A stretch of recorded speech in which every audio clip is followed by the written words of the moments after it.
सभी साथियों को मेरा सेवा जोहार, जिंदाबाद, जय भीम।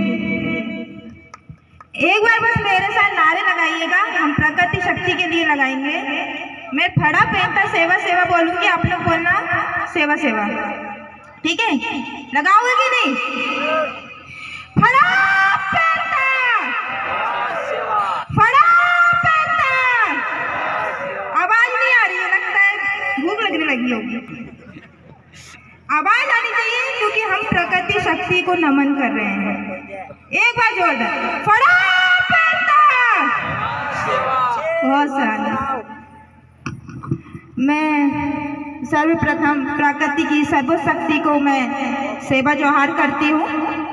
यहाँ टांटिया मामा जी को भी मैं नमन करती हूँ और यहाँ पर उपस्थित सभी मातृशक्ति, पितृशक्ति एवं मेरे युवा साथी भाइयों को मेरा सेवा सेवा सेवा जोहार।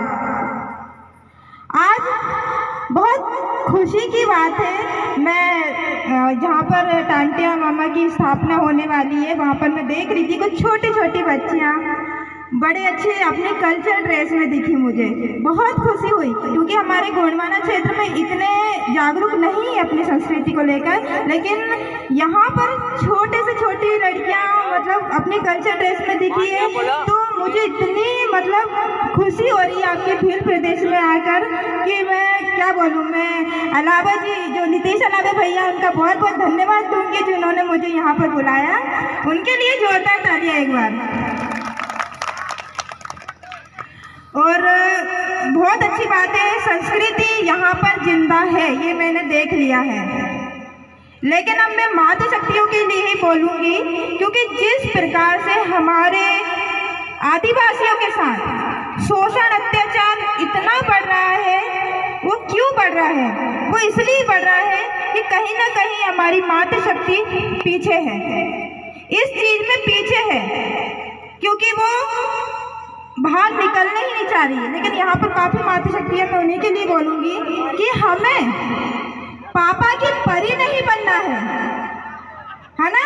पापा की परी नहीं बनना है। क्या बनना है आप लोग बताइए? पापा की सैनी बनना है आप लोगों को। बनोगे सैनी?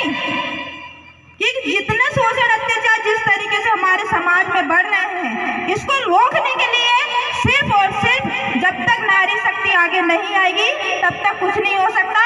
इसलिए पापा की परी नहीं बनना है, आप लोगों को पापा की सैनी बन के दिखाना है। और जो जिस प्रकार से जो अदर लोग हैं, हम लोग को बोलते नहीं आदिवासी लड़कियां, ये तो घर में ही रहती है, इनको तो बस खाना बनाना यही चीज आती है, इसके सिवा कुछ नहीं आता।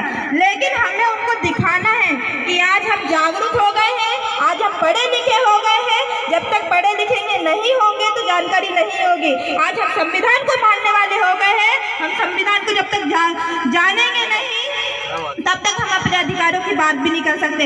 इसलिए हर एक महिलाओं को, हर एक बेटी को घर से बाहर निकलना है और खुद एक शक्तिशाली नारी दिखाना है, और लोगों को दिखाना है क्योंकि वो लोग हमें यही समझते हैं कि आदिवासी लड़कियों को कुछ नहीं आता। तो बताइए, मैं मातृशक्ति से पूछना चाहूंगी, पापा की सैनी बननी है या पापा की परी बननी है?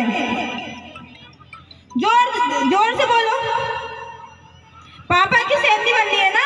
तो यही हमें दिखाना है इन लोगों को। जिस प्रकार आज लड़कियों को देखा जाता है ना गलत नजरों से, तो उन लोग को दिखाना है ये चीज। तो कभी भी घर से बाहर निकलो तो पापा की सैनी बन के निकलना, तो अपने घर का, अपने समाज का आप लोग नाम रोशन करोगे, नहीं तो नहीं कर पाओगी। तो मैं यही बोलना चाहूँगी। और काफ़ी अच्छा लगा मुझे आज हमारे देश में, जैसे अभी भैया ने बताया कि 75 साल हो गए हैं देश की आज़ादी के, लेकिन आज तक हमारे देश में एक भी महिला प्रधानमंत्री नहीं बनी है। इतने साल में मतलब एक बनी है, इससे थोड़ा कुछ होगा। तो हमें यहाँ पे महिलाओं को भी आगे लाना है। सभी मैं यहाँ पे उपस्थित युवा साथी भाइयों से बोलूंगी कि अपने घर से अपनी बहनों को भी निकालिए, अपनी पत्नी को भी निकालिए। जब तक इस देश में आदिवासी प्रधानमंत्री नहीं बनेगी तब तक कुछ नहीं होने वाला। तो हमें इस देश में आदिवासी नारी को जिसके हाथ में सत्ता है आप जानते हो वो आज पलट सकता भी है, मतलब नीचे मिट्टी में मिला भी सकता है और उठा भी सकता है। तो किसके हाथ में आज सत्ता है? हमारे नौकर, जो 3 प्रकार के नौकर होते हैं, एक तो मोदी जी है, एक मुख्यमंत्री जी है, ये नौकर है हमारे। तो हमें इनसे काम निकलवाना है, ये नहीं कि क्योंकि हम इनको पेमेंट दे रहे हैं, तनख्वाह दे रहे हैं, दे रहे हैं कि नहीं दे रहे हैं? अपन लोग दे रहे हैं ना। तो हमारे नौकरों को हमें काम निकलवाना है, ना कि हम लोग उनको नौकर बने। हम लोग उनके, वो हम लोग इस देश के मालिक हैं। तो मालिक क्या करता है? नौकर से काम ही करवाता है ना। तो आज ये लोग सत्ता में बैठ के सिर्फ अपनी रोटियां सेक रहे हैं।